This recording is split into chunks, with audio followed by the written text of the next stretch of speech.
we are going to, so that's an intro that I'm going to be doing. That's an intro that I'm going to be doing for a while, and, it's basically kind of like, so I don't know what my intro should be just yet. I need ideas for that. Please tell me in the comment section below, because I can't wait to hear what you guys have, because I have no idea what my intro should be. So, anyway, let's, I think my intro should really just be like, hey guys, and stuff. But anyway, let's just get right into it. Today I'm reading some book reading, and let's go. Okay, so we're gonna be reading A Wrinkle in Time by Madeline Langer-Wright. Okay, sorry guys, I do not know how to pronounce her name. Let's get right into it.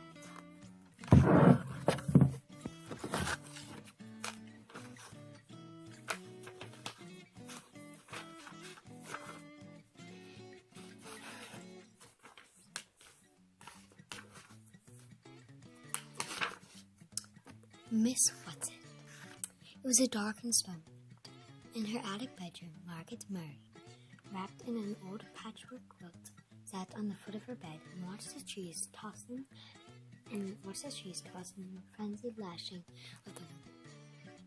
Behind the trees, clouds scuttled frantically across the sky. Every few moments, the moon ripped through them, creating wraith-like shadows that raced along. The house shook. Wrapped in her quilt, Meg shook. She wasn't usually afraid of weather. It's not just the weather, she thought. It's weather on top of everything else. On top of me. On top of Meg Murray doing everything wrong. School. School was all wrong. She had been dropped down to the lowest section in the grade. That morning, one of her teachers had said crossly, "Really, Meg? Really, Meg? I don't understand how a child with parents as brilliant as yours can be such a poor student. If you don't manage to do a little better, you will have to stay back next year." During lunch, she'd roughhoused a little to try to make herself feel better, and one of the girls said scornfully, "After all, Meg, we aren't grammar school kids anymore. Why do you always act like such a baby?" And on the way home from school, walking up the road with her arms full of books, one of the boys said something about her dumb baby brother. At this, she'd thrown her books on the side of the road and tackled him with every ounce of strength she had, and arrived home with her blouse torn and a big bruise under one eye. Sandy and Denny's, her 10-year-old twin brother, who got home from school an hour earlier than she did, were disgusted. "Let us do the fighting when it's necessary," they told her. "A delinquent, that's what I am," she thought grimly. "That's what they'll be saying next. Not Mother, but them, everybody else. I wish Father..." But it was still not impossible to think about her father without the danger of tears. Only her mother could talk about him in a natural way, saying, "When your father gets back..." Gets back from where? And when? Surely her mother must know what people were saying, must be aware of the smugly vicious gossip. Surely it must hurt her as it did Meg. But if it did, she gave no outward sign. Nothing ruffled the serenity of her expression. "Why can't I hide it too?" Meg thought. "Why do I always have to show everything?" The window rattled madly in the wind, and she pulled the quilt close about her. Curled up on one of the pillows, a gray fluff of kitten yawned, showing its pink tongue, topped its head under again, and went back to sleep. Everybody was asleep, everybody except Meg, even Charles Wallace, the dumb baby brother, who had an uncanny way of knowing when she was awake and unhappy, who would come so many nights tiptoeing up the attic stairs to her. Even Charles Wallace was asleep. How could they sleep? All day in the radio there had been hurricane winds. How could they leave her up in the attic in a rickety brass bed, knowing that the roof might be blown right off the house, and she tossed out into the wild night sky to land who knows where? Her shivering grew uncontrollable. "You asked to have the attic bedroom," she told herself savagely.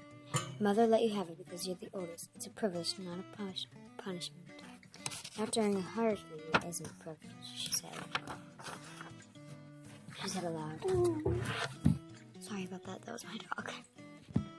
She tossed the quilt on the foot of the bed and stood up. The kitten stretched luxuriously and looked up at her with huge, innocent eyes. Go back to sleep, Meg said. Just be glad you're a kitten and not a monster with me. She looked at herself in the wardrobe mirror and made a horrible face, bearing a mouthful of teeth covered with razor. Automatically, she pressed her glasses in condition and ran her fingers through the mouse-brown hair so that it stood wildly on her neck, let out a sigh, almost as noisy as the wind. The wide wooden floor blades were cold against her feet. Wind blew in the crevices about the window frame, in spite of the protection the storm sash was supposed to offer. She could hear wind howling in the chimneys. From all the way downstairs, she could hear Fortinbras, the big black dog, starting to bark. He must be frightened too. What was he barking at? Fortinbras never barked without reason. Suddenly, she remembered that when she had gone to the post office to pick up the mail, she had heard about the tramp who was supposed to have stolen 12 sheets from Miss Buncombe, the constable's wife.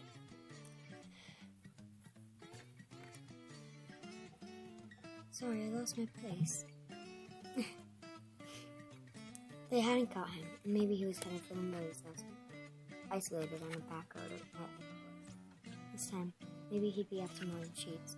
Meg hadn't paid much attention to the talk about the tramp that day, because the postmistress, with a sugary smile, had asked if she'd heard from her father lately. She left her little room and made her way through the shadows of the main attic, bumping against the ping-pong table. Now I have a bruise on my hip on top of everything else she left. Next, she walked into her old doghouse, Charles Wallace rocking house, the twins' electric chains. Why must everything happen to me? She demanded of a large teddy bear. At the foot of the attic stairs, she stood still and listened. Not a sound from Charles Wallace's room on the right. On the left, in her parents' room, not a rustle from mother sleeping alone in the great double bed. She tiptoed down the hallway into the twins' room, pushing against her glasses as though they could help her to see better in the dark.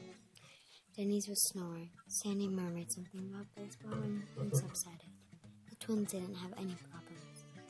They weren't great students, but they weren't bad ones either. They were perfectly content with a succession of B's and an occasional A or C. They were strong and fast runners and good at games. And when cracks were made about anybody in the Murray family, they weren't made about Sandy and Denise. She left the twins room and ran on downstairs, avoiding the creaking seventh step. Fortinbras had stopped barking. It wasn't the tramp this time. Then Fort would go on barking if nobody was around. But suppose the tramp does come. Suppose he has a knife. Nobody lives near enough to hear if we screamed and screamed and screamed. Nobody'd care anyhow. I'll make myself some cocoa, she decided. That'll cheer me up, and if the roof blows off, at least I won't go off. In the kitchen, a light was already on, and Charles Wallace was sitting at the table, drinking milk and eating bread and jam. He looked very small and vulnerable, sitting there alone in the big old-fashioned kitchen, a blond little boy in faded blue, Dr. Denton's, his feet swinging a good 6 inches above the floor. Hi, he said cheerfully. I've been waiting for you. From under the table where he was lying at Charles Wallace's feet, hoping for a comforter, Fortinbras raised his slender dark head in greeting to Meg. His tail thumped against the floor. Fortinbras has arrived on their doorstep, a half-grown puppy, scrawny and abandoned, one winter night. He was Meg's father, had decided, part Llewellyn setter and part greyhound, and he had a slender dark beauty that was all he wanted. Why don't you come up to the attic? Meg asked her brother, speaking as though he were at least her own age. I've been scared stiff. Too windy up in the attic of yours, the little boy said. I know you'd be down.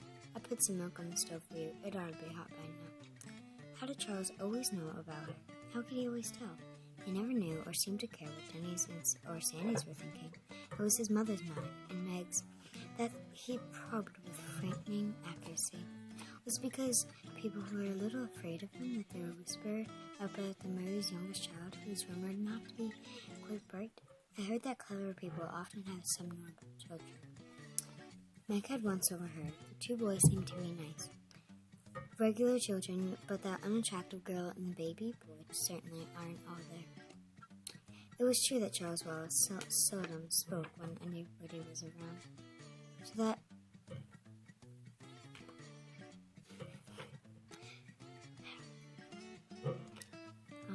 so that many people thought he'd never leave to talk. And it was true that he hadn't talked at all until he was almost full. Meg would turn white with fury when people looked at him, and clucked, shaking their head sadly. Excuse me. Don't worry about Charles Wallace, Meg, her father had once told her. Meg remembered it very clearly because it was shortly before he went away. There's nothing in the matter with his mind. He just does things in his own way and in his own time. That's where we're going to stop. Page 14. Okay, guys, so I'm sorry for all those interruptions. My dog whining, my cat up there on the chair, me not being able to read a page, and just a lot of stuff. I'm so sorry for that. It's just very busy today, but I knew I had to make one soon, so yeah. And if this is your first video or first time watching me, please do not forget to subscribe and like this video. If you do not want to like this video, that is a-okay. You can either just not do anything with the like button, or you can just go ahead and dislike it. I really do not care. I mean, I kind of do. And if we can get this video to, how about, let's say, 1,000 likes, then I will, let's see, I will do a full slime ASMR video, and I will also add me making it. Remember, 1,000 likes in this video, and the next video that you guys will hear from will be the slime ASMR video. And also, if we do not get this to 1,000 likes next, in the next 2 weeks, then that is a-okay, because then I won't do the slime ASMR video. I'll just do my videos. Please don't forget to leave suggestions